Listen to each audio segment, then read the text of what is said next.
Welcome to Loving Me Before I Love You with Tammy Nicole, the podcast dedicated to you loving and putting yourself first. Others have come first in your life for years, and you know it's time for that to change. You're about to be empowered to set healthy boundaries, confidently have hard conversations, unapologetically put yourself first, and live the peaceful life you deserve. Remember, self-love is essential, and loving yourself sets the stage for every other love in your life. So get ready to embrace self-love like never before with your host, Coach Tammy Nicole.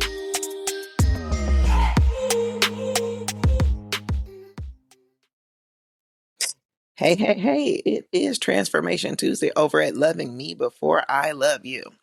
See, most of us spend our adult lives responding to things that happen before we had the words to actually describe them. The way you love, the way you fight, and even the way you shrink or explode. A lot of that was written when you were 7. Yes, I said 7.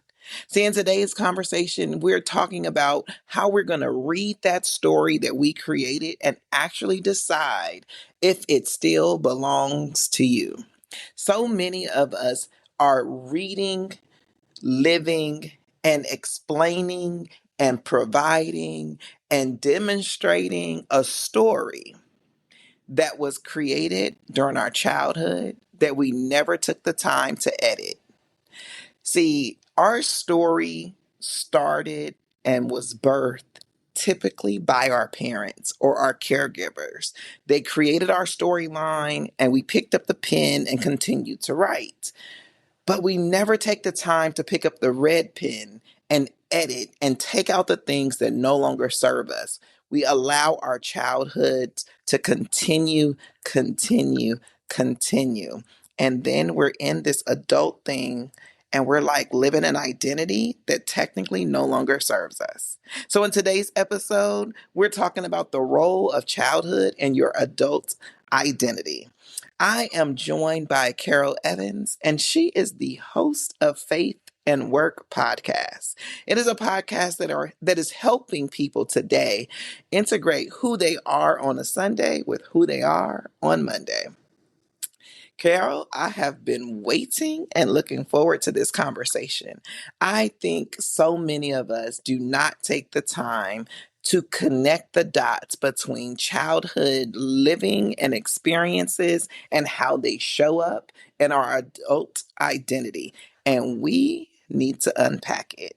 So if you're listening and you're saying, oh my, I might be living my childhood story in my adult identity. I might be actually demonstrating and just portraying the childhood version of me that no longer serves me. Get your pen, get your notebook, lean in, and let's have this conversation with us because too many of us need to pull out the red pen and do some editing. Welcome to the show, Carole. Thank you so much. I am honored to be here. I cannot wait to dive into this topic with you.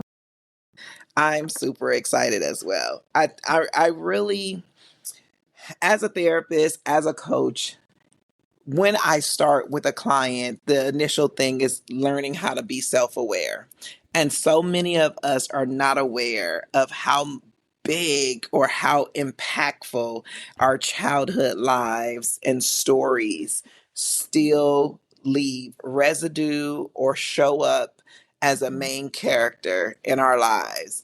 And it's like, wait, I'm doing that because I did this at 6. I'm doing that because I did this, like understanding that these same patterns, these same behaviors that were orchestrated and developed in your former youth are still showing up in your adulthood and they are no longer serving you.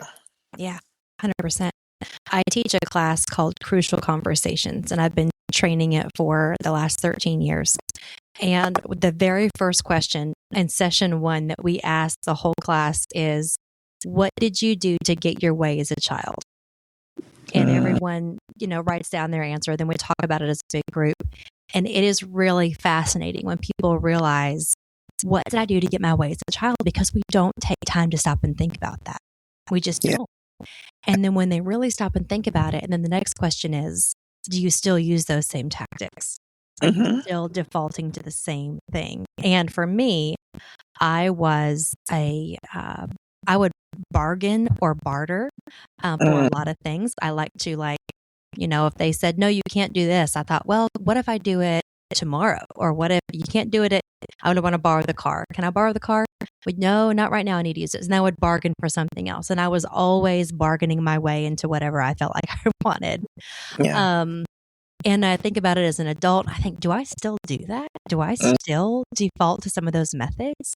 I was the youngest of 4 kids. So I love to point out the faults of my siblings. That was my favorite tactic. Look how bad, look how bad John is. As a kid, I thought that was a good tactic. And it can be easy for us to even do that with God. We take that same communication style and we take it into our prayers. So we're like, look at so-and-so, they're awful. Look at us, we're being so good, And so there's so many different parts of our childhood that shape us. And you're absolutely right. We don't take the time to really stop and ponder it. And I think if we did that, we would immediately start to see some things in our communication and unresolved trauma. There's a lot of our childhood that we just don't take the time to really stop and think about anymore. We don't. Before we go super deep into this subject, I do want to ask you a question in reference to faith and works. Yeah. When you think about faith and works, what does it really mean to you personally and not just as a podcast? Yeah. For me, faith and work is a journey that I had to walk for myself because my faith, I grew up as a pastor's kid. And so my faith was a part of my life early on. It was part of our schedule. It was part of our routine. And even when I decided to become a Christian and make faith personal to me, it still wasn't as personal as it probably needed to be because I was just around it all the time. All of my friends went to church with us. All of the close family friends that my parents had, they were all in our tight church community. We lived in a really, really small town. So my community and my world were very small. And so as I grew up to be an adult, I moved away and got a adult job. And I started kind of growing on the corporate side. It really felt like I was growing and growing and growing. And people started, giving you compliments. When you work really hard, people say nice things. And so I started really attaching myself to that part of my identity more and more. So I worked a little bit harder. I would get to work earlier, work through my lunches, work through everything. And I started to underdevelop myself spiritually and overdevelop myself on the corporate work side because it was the part that was the most rewarding. And so for me, attaching my faith and my work was something that I struggled with how to do because we can't take a Bible in with us. We can't talk about God in every meeting. So I just felt like I didn't know how to take my faith in with me. And I just didn't for a long time. And there's so many more ways that we can take our faith into work with us. You don't have to be a belligerent, crazy, outlandish Christian. Yeah, absolutely. You can be a kind person. Your Christian ethic speaks a lot for itself. But I didn't know how to do that. So for so many years, the faith part of my life was really underdeveloped. And I kind of put it on the back burner and thought, I'll believe in God. I believe in the Bible. It'll be fine. And I just kind of left it there on the back burner for a long time. And then when I started realizing that my faith was really what had to anchor me through those hard times, and my work couldn't anchor me, and my work became so much of my identity that it was not good. And so I went through a lot of kind of redefining who I was, and really, even the topic of today's episode, really looking at why is this all so important to me? What am I trying to prove? What is really the root of all this?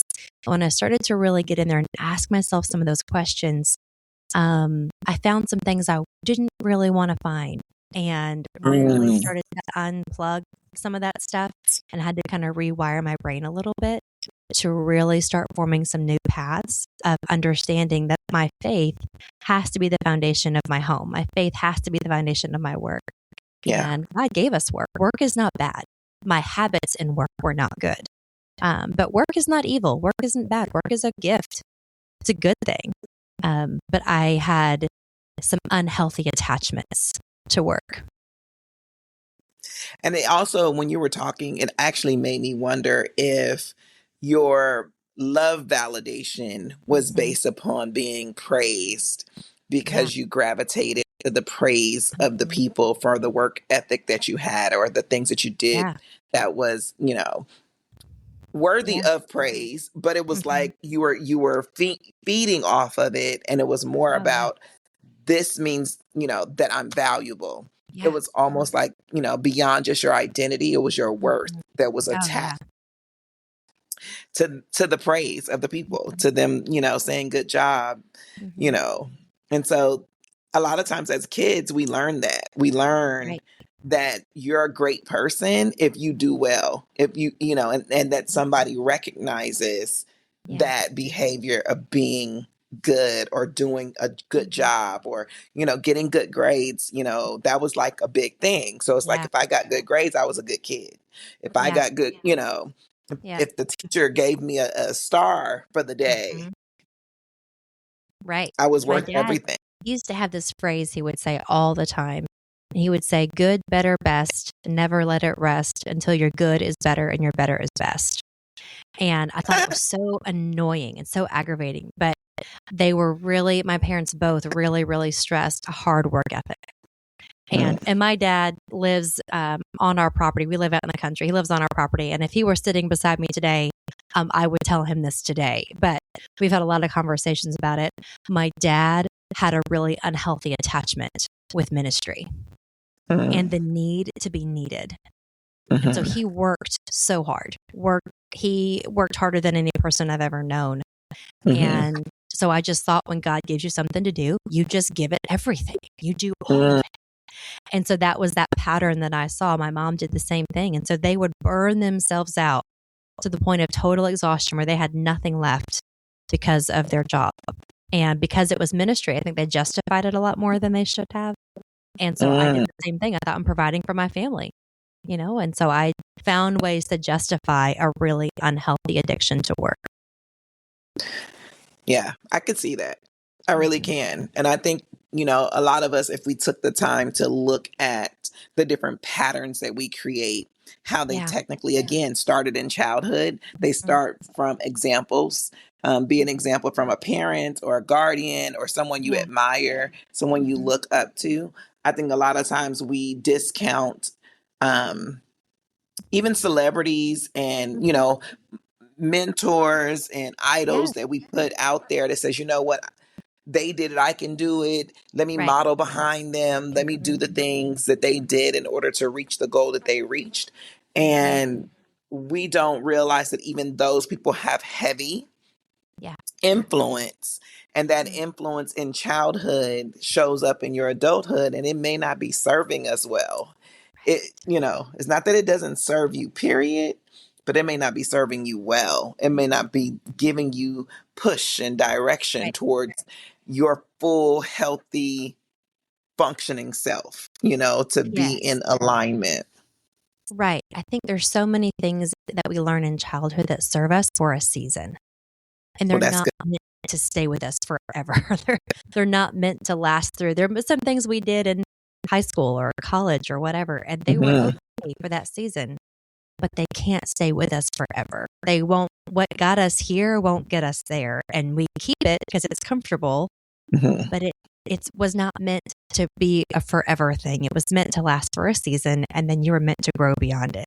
And I think we stunt our growth Hmm. when we hang on to old habits. That's good. That's good because I think a lot of times we don't really think about that. You Yeah. think about the core of who you are and the way you do things, and even the phrase, that's just how I am, or that's just who I am, or, that's how, I've always done it this way. Even those phrases alone keep you stuck into a spot of lack of growth, Hmm. um, lack of, maturity. It just Hmm. puts you in a space that says, you know what, I'm this way today, been this way since yesterday, don't Yeah. plan on changing. Right. And we are supposed to ever evolve. We're never supposed to stay the same. If you look at a picture today and that picture looks the same as last year this time, we're questioning what's going on, right? Right. Like, what are you really doing? Yeah. So if you still hold on to all of your childhood patterns and ways and identity, what are we doing? Yeah. What are like it should be residue, Hmm. not permanent marker. That's right. It should be a part of you in a way that says, "Yep, she was here. Look how Hmm. far she's grown. Look how far she's come." But not that she's still here Hmm. in the same height. Like when you were a kid, you were taking the little marker saying how tall you were growing all the time. And it was so exciting to see the mark move up Hmm. all the time. I mean, you didn't want to even paint the doorpost anymore. Yeah. Doorpost looks real nasty. You like, why does it look like Yes, this? that's the best memory. Yeah. But it's the thing of growth. Like you were so excited. But once you got to the height of where you are, it didn't mean that your growth should have stopped. And I Right. think too many of us do exactly that. I'm no longer growing in physical height. I no longer want to grow mentally and emotionally either. And that is problematic. Hmm. I totally agree.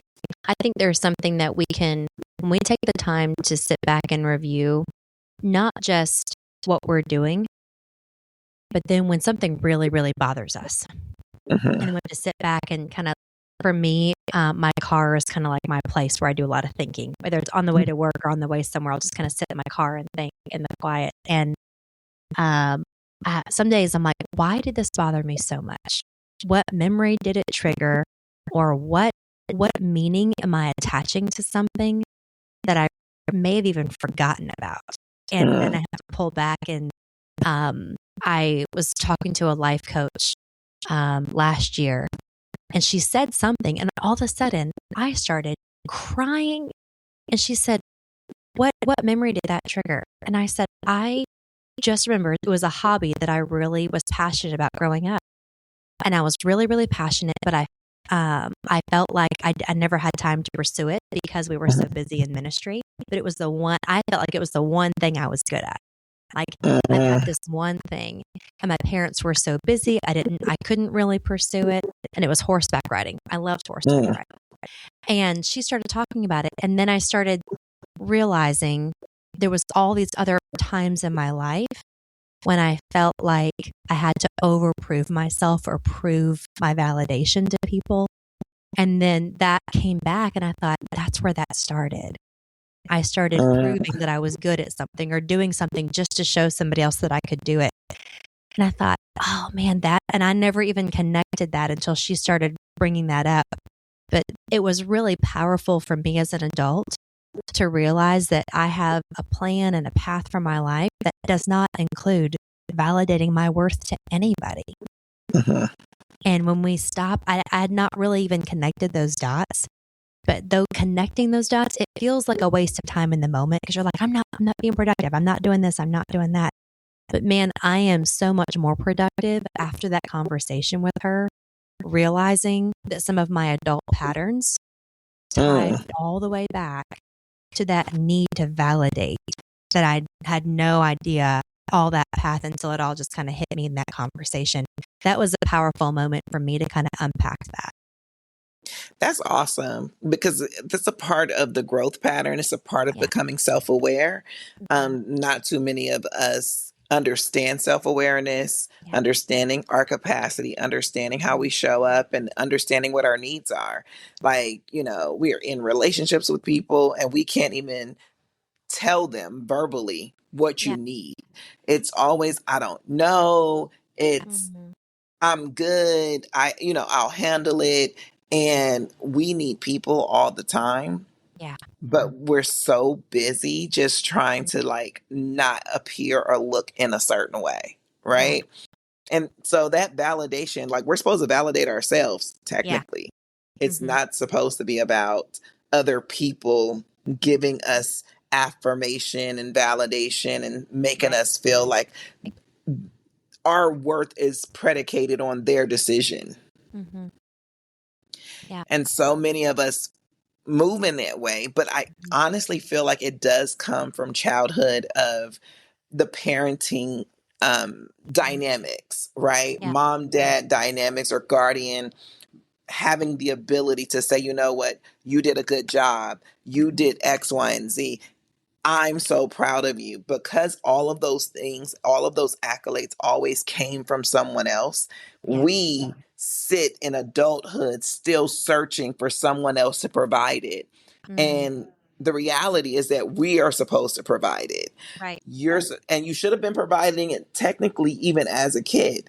Right. While they were saying they were proud of you, the other question should have been, are you proud of yourself? Mm, yeah. Giving that permission for them to say, yes, I am proud of myself. Mhm. Yes, I did do a good job. Yes, I am, and actually giving it to themselves in childhood would allow the adult Mhm. version to Oh, yeah. understand the dynamic and kind of move through it.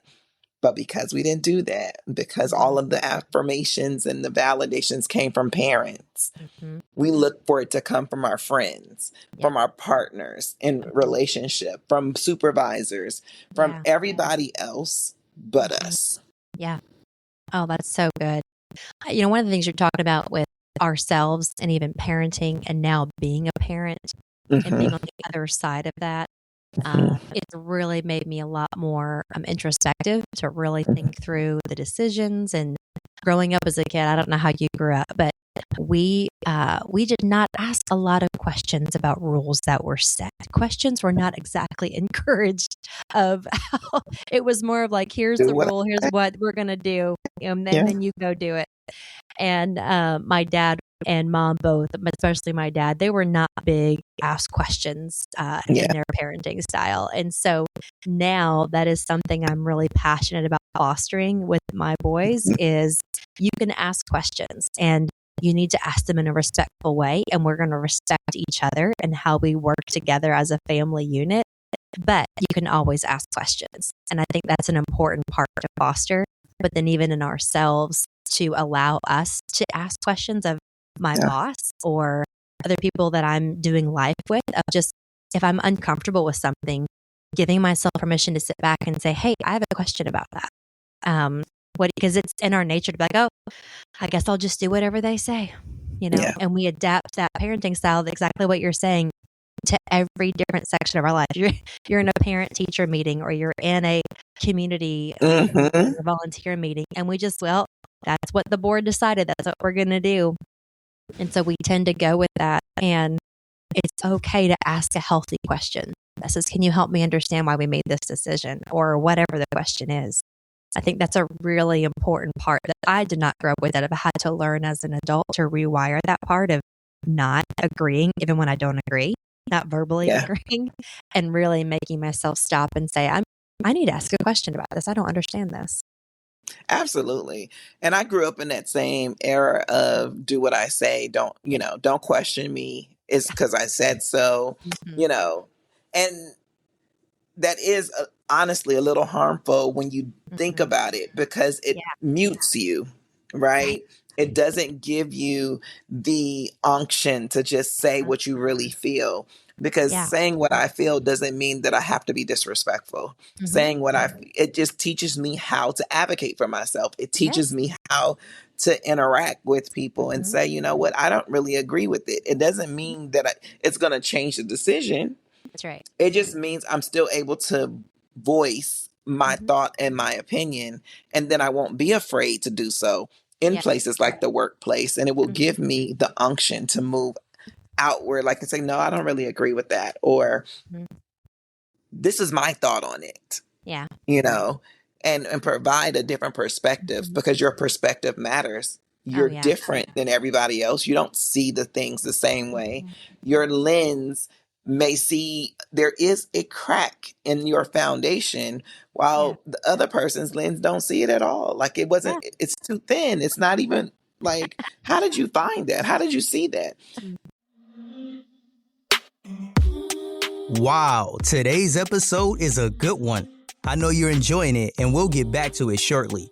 Just wanted to take a quick break to let you know that Tammy would love for you to share any questions, comments, or topic ideas you have with her. All you have to do is send them to her in an email to podcast@IamTammyNicole.com. Thank you, and without further ado, let's get back into today's show.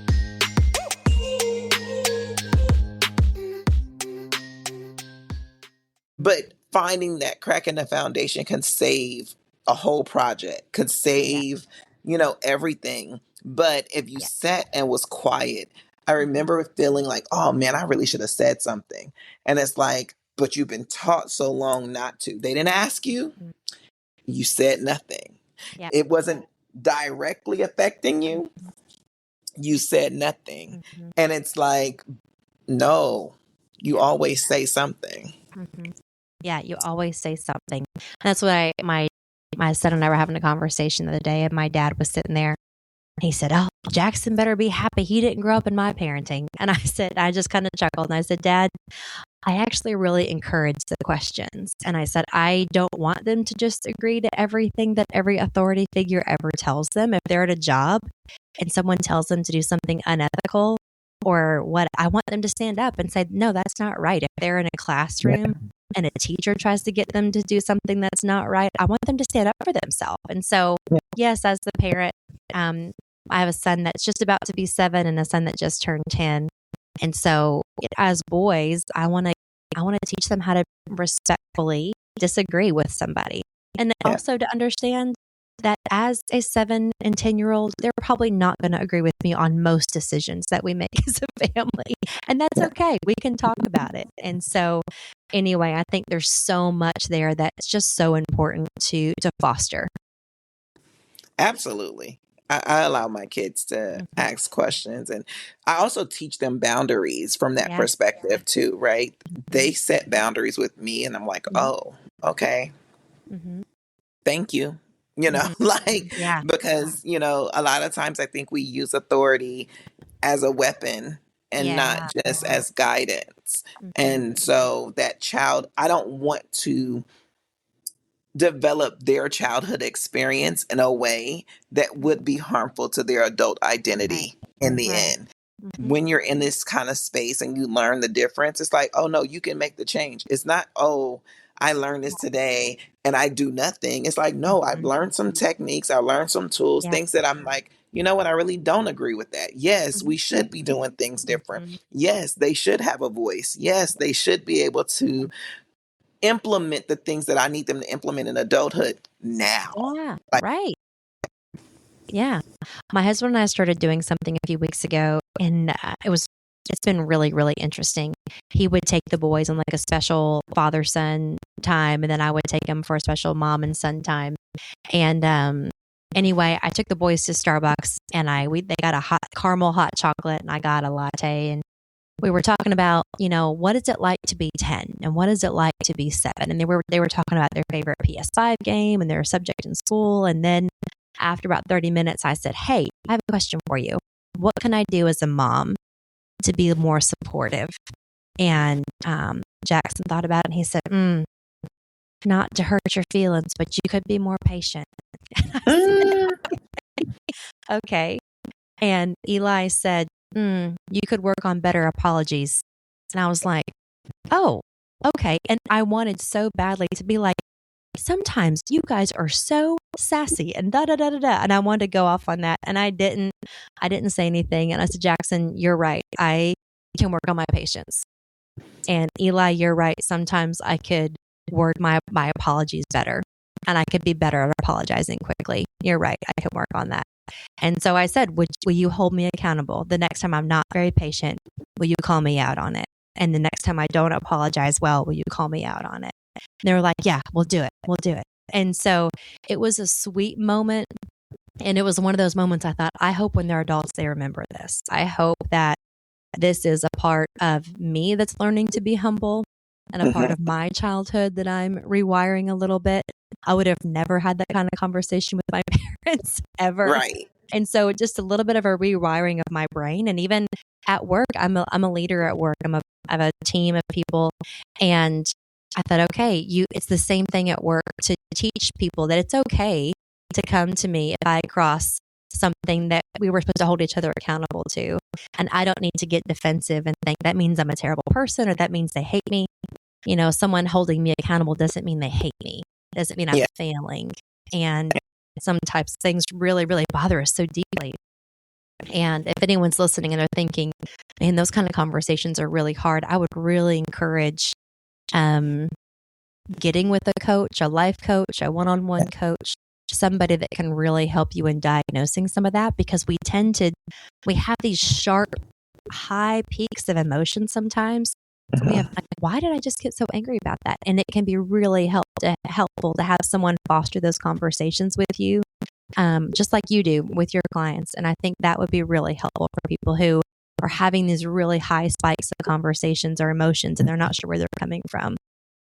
Yes, absolutely. Because so much of it is coming from or stemming from just pure patterns, Yeah. right? Right. We are creatures of habit and we Yeah. do things out of routine.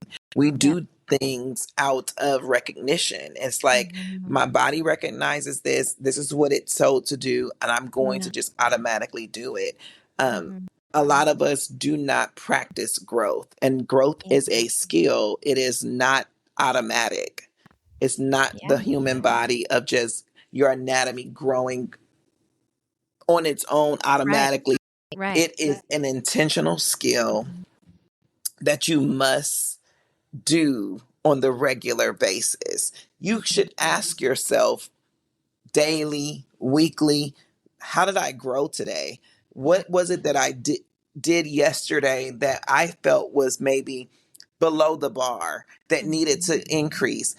Am I investing in myself to learn more in my actual skill set? Am I doing something to improve and increase my personal development?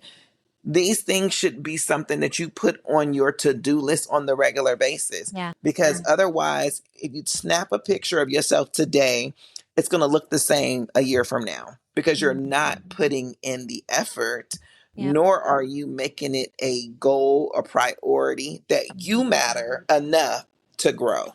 Right. Oh, yeah. When you were talking about that, it reminded me of Mary Kay Ash's autobiography. I don't know if you've ever read it before, but she made a statement in there. I read that book probably 20 years ago, and it still has stayed with me. She said, you make important what you pay attention to. And when I was going through a really hard season at work where I was struggling with this addiction to work, I had to stop and ask myself that question. And you make important what you pay attention to. And for many, many of us in this world and most people listening, we pay attention to everything else in our life except ourselves. And we don't look at our own development. We don't look at ourselves like spiritually, as a woman, as a person of faith. We don't pour anything into that pot. And when you look back at all these different sections of your life, like how much time you spend volunteering at your kid's school or at work or at church or anywhere in your yard, whatever your thing is, like those areas are blooming because we're spending time on them. You're watering it. Or watering it. Yeah. Over and over. And then inside, you feel completely dehydrated because you've not watered yourself in a really, really long time. And that's really, really sad. And that's one of those things you talked about. You can change that today. You don't have to wait until Monday or the end of the summer or whenever.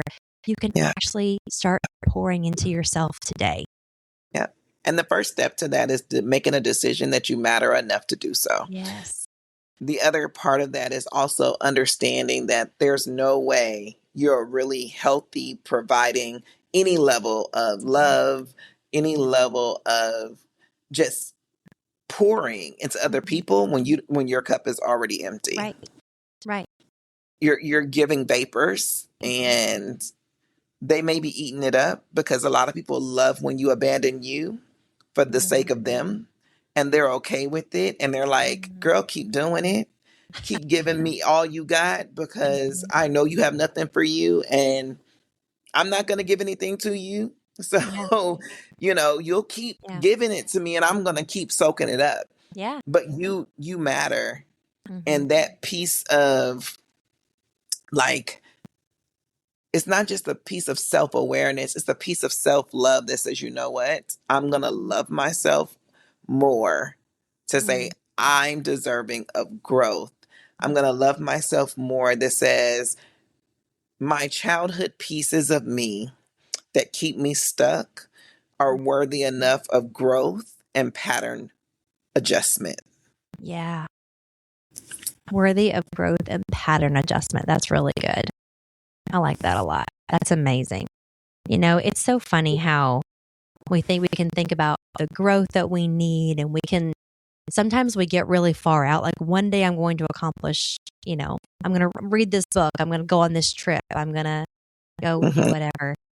But we don't do any step today to get there. Yeah. And there's a phrase, I'm probably going to butcher it, but it's like a dream without a plan is just a dream. And a Mhm. dream with a Facts. plan is an actual goal. And Yeah. when you make a goal to actually do it, like whether you're going to take a day, you're going to go to the spa and treat yourself, or you're going to sleep in, whatever that is, whatever that looks like for you in your world, Yeah. you are 100% worth the investment in yourself. At 100%. At 100%. You have to put yourself on your calendar, period. Yes. Right. If you don't, it just won't happen. Yeah. You have to put yourself on your calendar. It is very important to, again, tap into you in a way that says, I know me fully, whole, Yeah. like from a whole perspective, not just from the right now.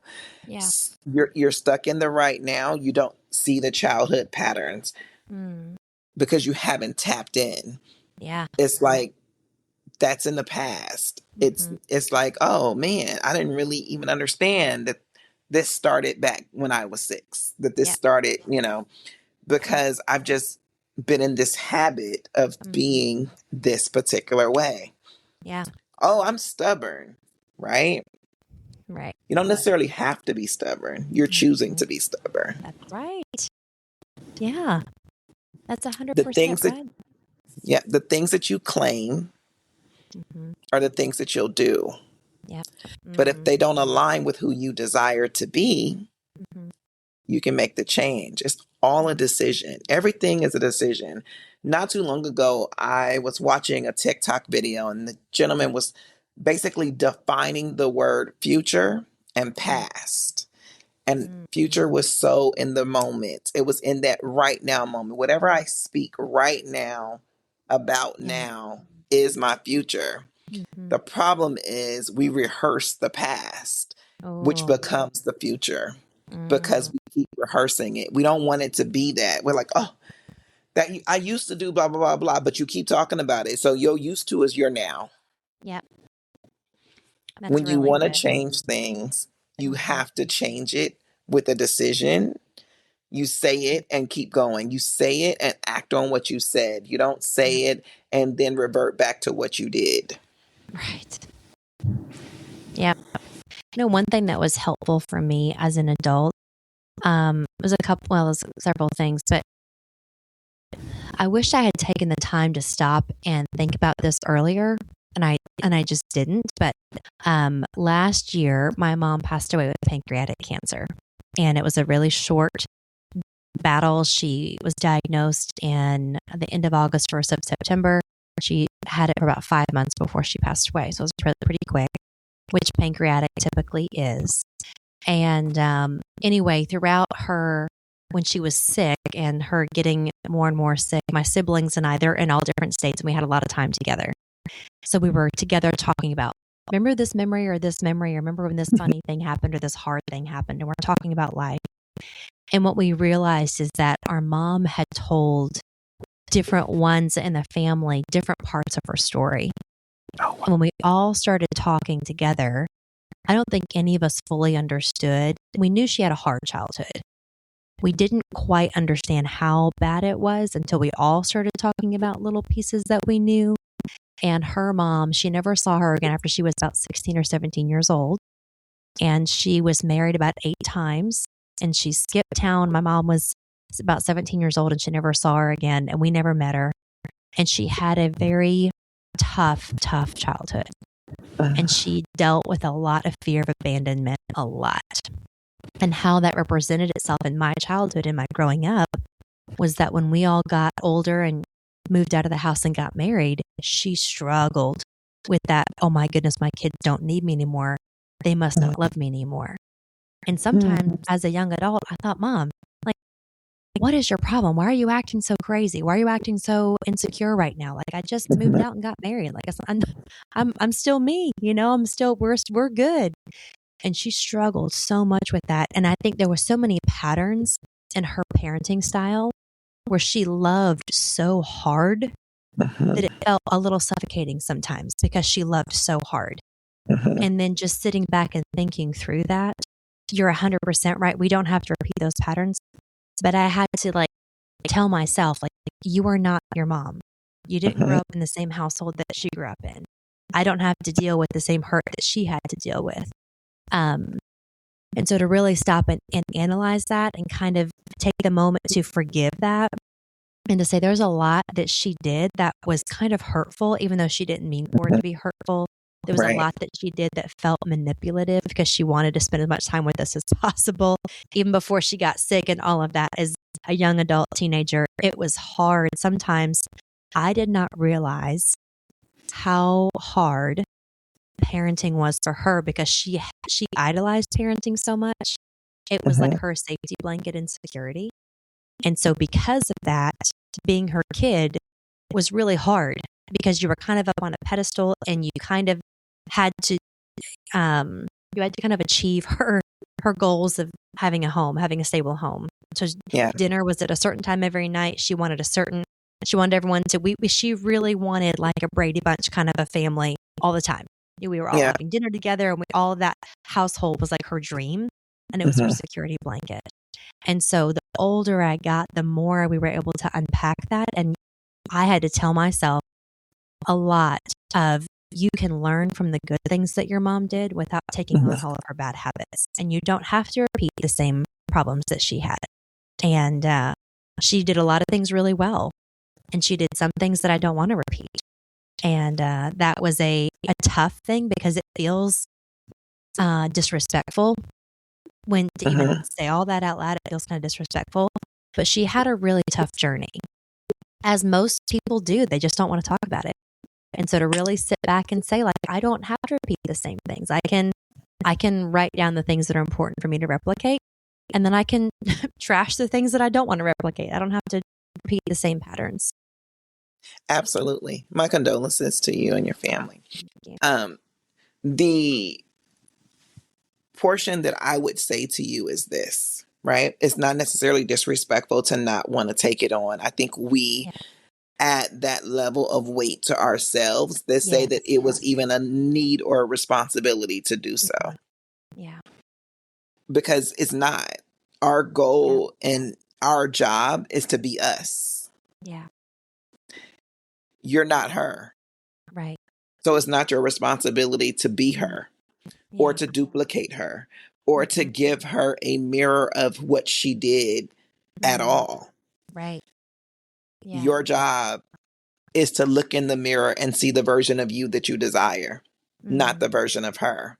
So you can release yourself of the guilt of not doing the thing that she desired because she was looking to see her in you versus to simply see you. Yeah, that's so good. Thank you for saying that. That is so good. That's such good counsel. Yeah. So many of us feel like because our parents want so much from us and for us, because they set a bar of saying, I stopped here. This is your floor. You need to take, from the floor and go higher. Yeah. That even in that you're doing what they want. Yeah. Like recently, my daughter graduated 8th grade today, actually. And in that, she went to the prom. Let me not say that. They had a prom. She chose not to go. Okay. I wanted her to go. But that was about me. Yeah. It was all about me. And she simply said, I don't want to go. I didn't force her to go. Yeah. I didn't push. Yeah. Though I was like, man, I'm missing pictures. I'm missing moments. I'm missing, like, it was about, and I had to say, this is not my life.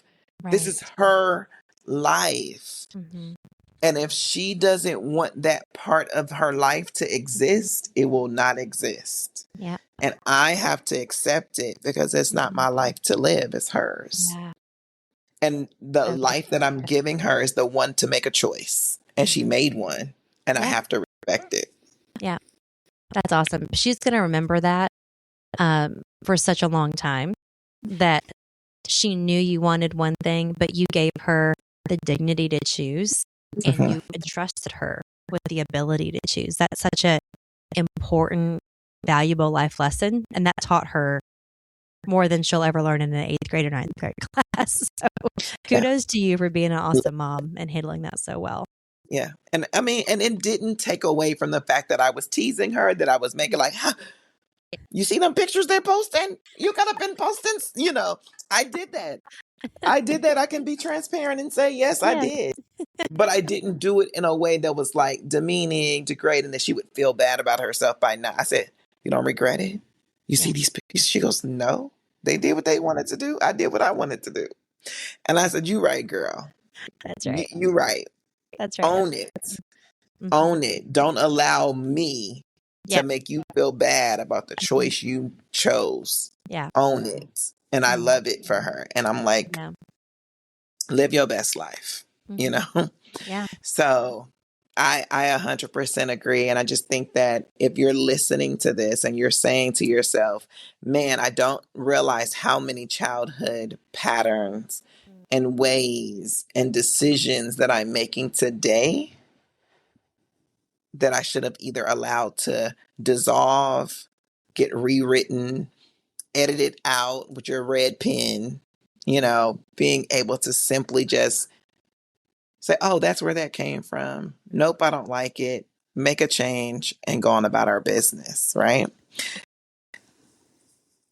If you could tell the listener who is sitting down saying, oh my God, this is me.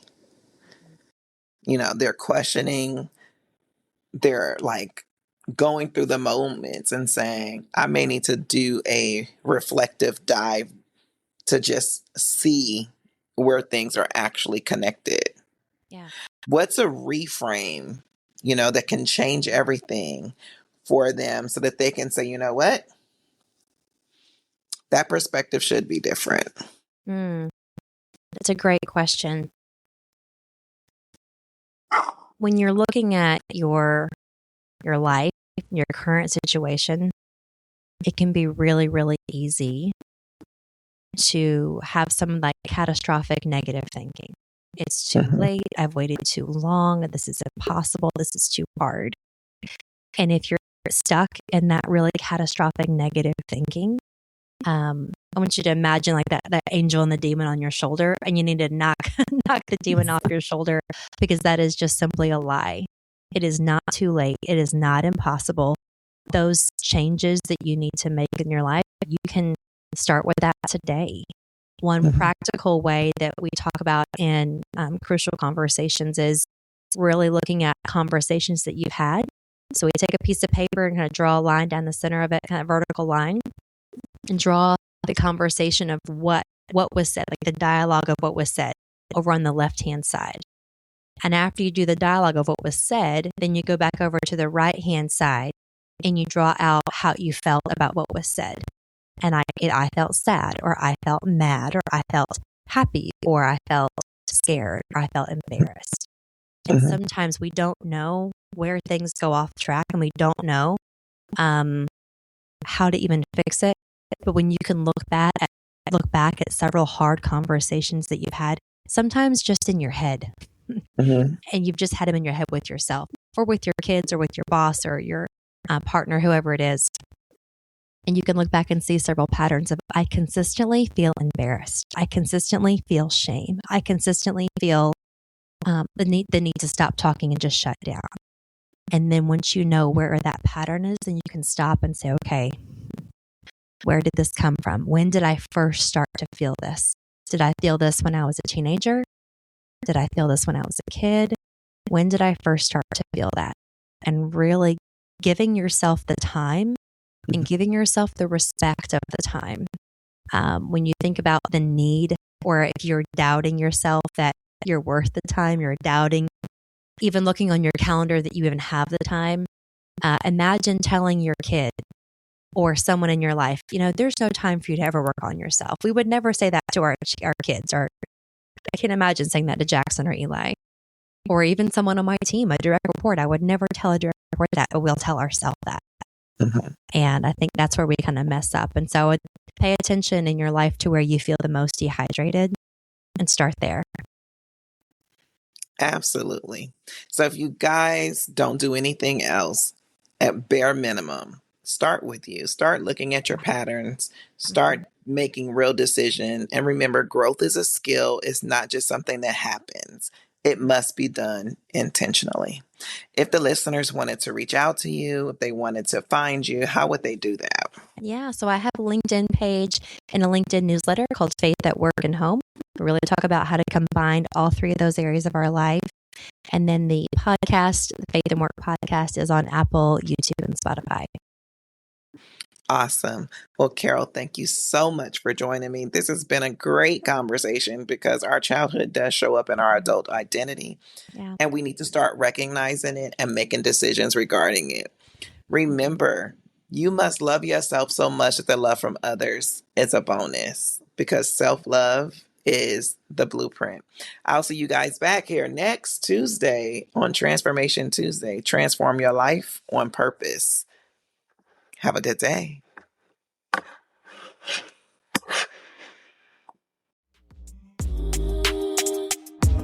That's a wrap on another episode of Loving Me Before I Love You. If you enjoyed today's episode, please take a second to show your support by subscribing and leaving a positive rating and review on Apple Podcast, Google Podcast, iHeartRadio, and Spotify. Stay connected with Tammy. Make sure you're following her on Instagram and TikTok at Coach Tammy Nicole. If you like to work with Tammy or have any questions you'd like her to answer, please head over to www.IamTammyNicole.com. Until next time, always remember to love yourself so much that the love from others is a bonus.